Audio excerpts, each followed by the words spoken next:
Congressman Al Green, come on in. I'm talking about you. Thank you. Thank There you. you go. Hi. Hi. Thank you for your beautiful smile. What did you say, sir? Thank you for your beautiful smile. Oh, thank you. Thank you for coming back and knocking the pot over with the tea with April. Thank you, sir. Thank you Thank so you. much. So listen, how do you feel in this moment? You're asking for impeachment at least 6 times. You've been shot down. And now you have people like Khanna, Nancy Pelosi, J.B. Pritzker, and Melanie Stansbury, U.S. Representative from New Mexico, calling for the 25th Amendment. What do you think about that? I mean, your calls, I mean, this president has been impeached twice. But I mean, he's been impeached twice, but you have tried to impeach him more times, and now other people are just trying to simply, remove him and do all other things with this 25th Amendment. What say you, sir, about that? Because there is a juxtaposition there. Well, I do appreciate persons who take a different course of conduct. And I quite frankly think that there is some merit to what they're doing. The 25th Amendment allows certain cabinet members to say to us that the president, and I'm not using the exact language, but that the president is not fit to serve. And of course, the president can give a retort. And if in his retort he gives an explanation for why he is fit to serve, then of course the House and the Senate would have to take a vote. I don't condemn anybody for trying to do as best as they can to get this president removed from office. In fact, I salute them for doing this. And if they can succeed with it, it would be a great day for the American people. And it would be a great day not only for the American people, quite frankly, for a good many other people around the world who are suffering as a result of his presidency. So I would surely encourage them to do what they're doing, and would assume that they would give a similar word of encouragement to me for what I've been trying to do. Yeah, we watched you. I watched you that last State of the Union address. You were very you followed the rules the best way you can. Do you have the sign in your pocket? You followed the rules. There you go. And before he started speaking, I knew you were going to bring it. Okay, thank you. What is it? Black people are not apes. That's right. You tried to be as respectful because we understand that Hakeem Jeffries, the House Minority Leader, said, do not, if you're going to make a disturbance on the floor during the speech, do not come. You did it just before he started speaking, and the president did recognize you. Well, yes, I did. And I did it with intentionality this time. Last time it was spontaneity. I did it with intentionality because I wanted to confront the president, not just simply say to the president, Mr. President, my people, African Americans are not apes. I think that that's an appeal. I wanted a confrontation because he has not experienced a confrontation where he doesn't have the upper hand. Now, granted, the people who were around him and with him, they were, to be very kind, disenchanted with what I was doing. But I wanted him. We saw that. It was clear. I wanted him to just know that there's someone who's willing to confront him about this kind of racist behavior. To have Michelle Obama, the First Lady of the United States, Barack Obama, the President of the United States, not currently, but they were, and to depict them, to portray them as apes is an insult to all people of color, not just to African Americans, to all people of color. And then Hakeem Jeffries, a dancing animal with a sombrero, the whole yes, thing. And all of this, the epitome of ridiculosity. And for him to do this and to expect us to do nothing, that was the insult. To expect us to just accept this and allow this to be normalized, that in and of itself is an insult. The act itself is racist, but to expect us to accept it, that says something about his mentality. He assumes that we will cower. He assumes that we will turn our heads and look the other way. He assumes that he can do this with impunity and immunity. And I differ, and I wanted to do this, and I did do it as respectfully as I could. I didn't use any profanity. I did not approach him in any way other than to show him the signage. And of course, the people with him became very rambunctious. Persons started to say things, and they behaved like a mob. There was a mob mentality there. And I have one additional point to make, and this is very important.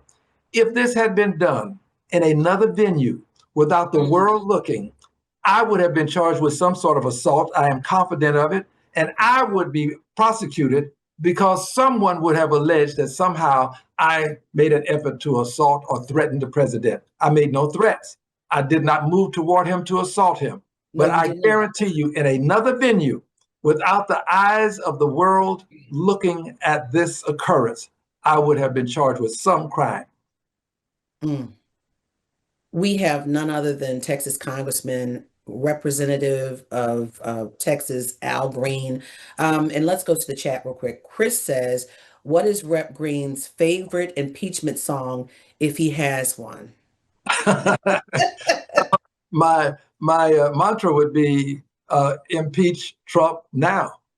And I say now because he's already committed egregious offenses against the Constitution. We have enough to do it. The question isn't whether there's a way to do it.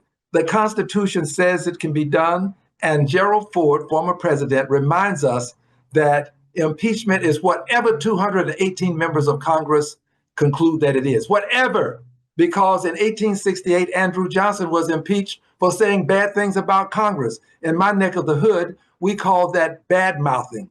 For bad mouthing Congress, this president of the United States, Andrew Johnson, was impeached for bad mouthing. So whatever we decide it is, that's what it is. There's no appeal.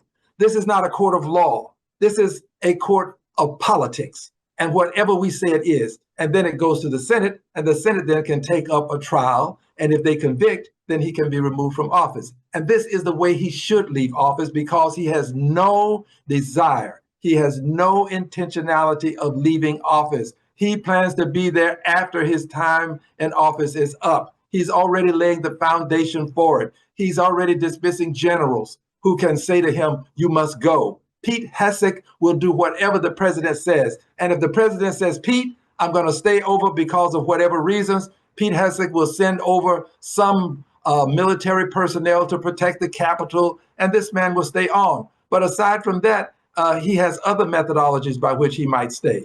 He could decide, well, I'm just going to run for vice president, and I'll have Pete as my president, so elect me. So, there are all kinds of things that he can try. But here's the thing. We know that he will stay over because that's what he tried to do at the end of his first term. Yes, he did. He And decided, I said that he was going to stay. And people said, oh, what is April Ryan a prognosticator, an exec? You can see he tells you what he wants to do. He is very open. That's one thing. He's honest about everything. He tells you what he's going to do. You are indeed a prognosticator, and you are a sage. You are a person with good sense, and you are just making observations made available to all of us such that it is intuitively obvious to the most casual observer that he has no intentionality of leaving office at the end of his term. Viktor Orbán is one of his persons that he has great admiration for. Vladimir Putin, he has great adoration for. And Vladimir Putin, by the way, when his term was up, he didn't leave. He just had someone else run for the high office, and then he took the second office and then came back later on. But he stayed in power. And this is what this president intends to do. So in our 2 minutes that we have left with you, because I want to honor the time that we have, and I'm so thankful that you came. Well, Thank you. Are you going to do a seventh time?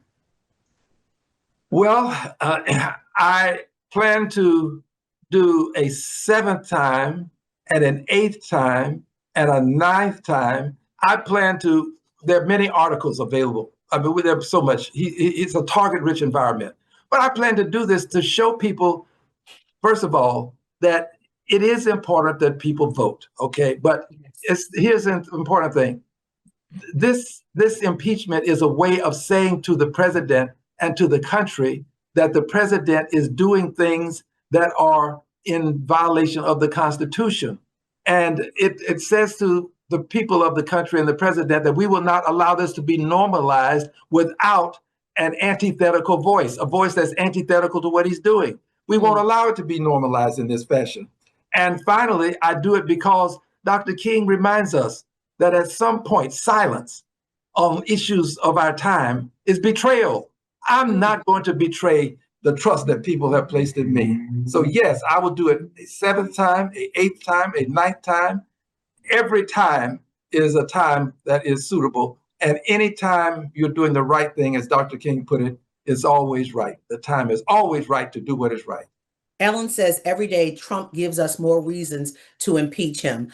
Iris says, I love Congressman Al Green. Thank you for always standing for truth, for your truth to power, and being at the forefront to take on this ridiculous occupant in the White House. Tiffany says, not just him, Vance excused it.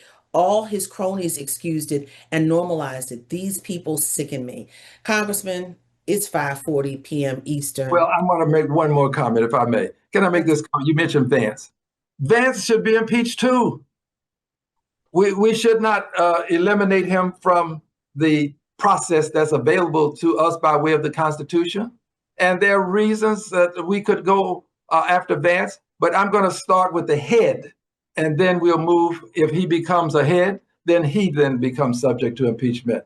But clearly, we have good reason to do this. And I'm so grateful that you would allow me to be a part of this new program that you've started that is making waves across the country.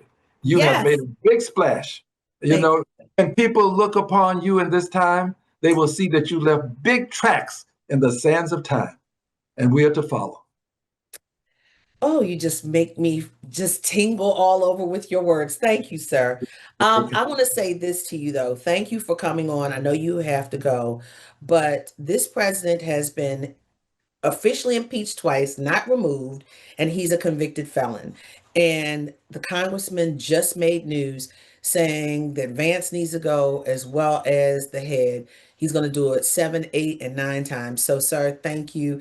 That's going to be one of our pieces that I know we're going to push out. And also, your fellow congressman and CBC member, Glenn Ivey, he made some news too, talking about Melania. He said, "Ooh, we didn't see that one coming." What she did today. I said, "Oh, she threw her husband under the bus." I said, "Oh, wow."